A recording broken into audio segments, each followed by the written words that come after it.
You were on the CBGB stage at 12 years old? Yeah, they had audition night, and it was easy to call up. They didn't have Julian. You didn't have to be 21. Didn't have Just Say No.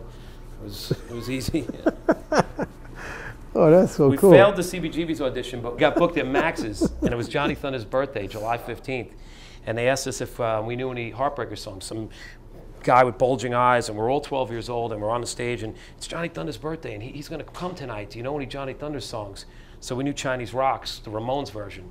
So he goes, when I give you the signal, you just start, playing that song. And so in the middle of the set, the guy gives a signal, and we start playing Chinese Rocks, and this guy with bulging eyes and veins and comes out. It's not Johnny Thunder's, and he starts singing the song with us for we're doing an 8-minute version of Chinese Rocks. And then he leaves, and of course my mother was there, my aunt, and they were like, who was that guy? Was he on heroin? Was he a junkie? And I was like, I don't know. I figured we got scammed. And then about 2 in the morning, we're still hanging out there, all of us waiting for our van to come, and Johnny Thunders walks in, and girls throw joints in his mouth and hit him with shots and drinks, and he gets up on stage with a band, I think called Beast or something, I forget, a band called The Intruders, and he plays, and it was Johnny. We got scammed, but it really was his birthday. And then to make it worse, I go down to the downstairs of Max's was a video spot. And I went down there to play Space Invaders or something.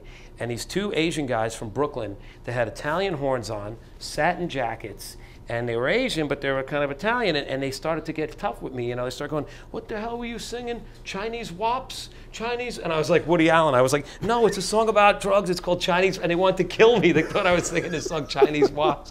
So that was my first, young age New York City rock experience at Max's. I made it home safe to Queens.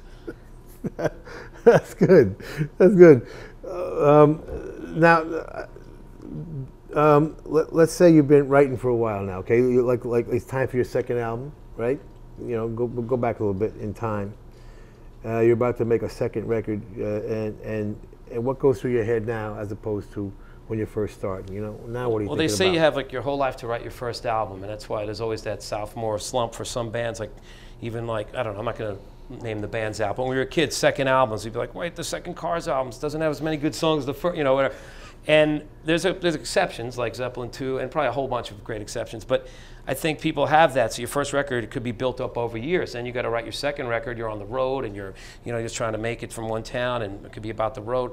So for me, I just wanted to make a record so badly that was a solo album after being in a band. I was in Degeneration for 7 years, and by the end of it, all people talked about was the eyeliner and the hair and the shoes, and they never really talked about the lyrics. And even though we were more of a glammy band, we really were into, the Clash and the Replacements and Bob Dylan. We were into songwriting, but it was all about the mosh pit or how many Jack and Cokes the crowd could get.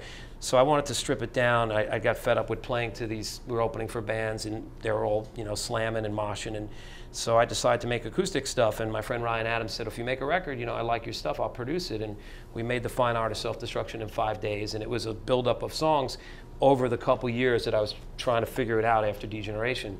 So I was just so happy to get that out. And then we went on the road for a while and got to see the world, and it was different than being out with the Five Musketeers of being in a band. But then songs were so personal to me. To see people singing back the words in all parts of the world, it meant a lot more. And I didn't have to get as fucked up and drink as much. I got off so much more on the show than in Degeneration. We were fighting, the whole world was into grunge, and we were dressed completely different. Wherever we went out of New York, it was a battle. So we just try to make up for it in other ways with sex or drugs or just going back to New York and sabotaging ourselves.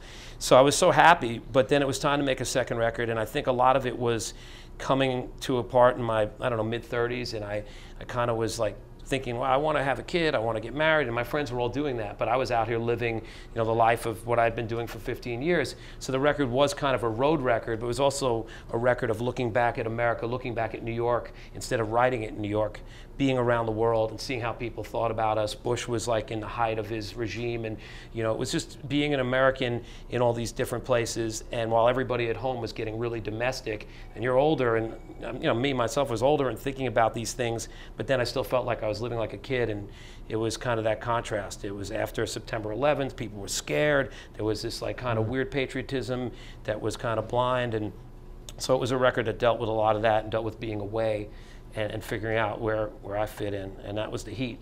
And I ended up producing the record, which It's tough because it's hard to kind of star in the movie and, you know, direct it and produce it and everything. And it was a good experience, but I think I like having a producer to be that conscience and be the person to tell you 10 songs is enough. You don't need to put 14 and then stay in blow another 20 grand just to get the last song that sucks right anyway, you know.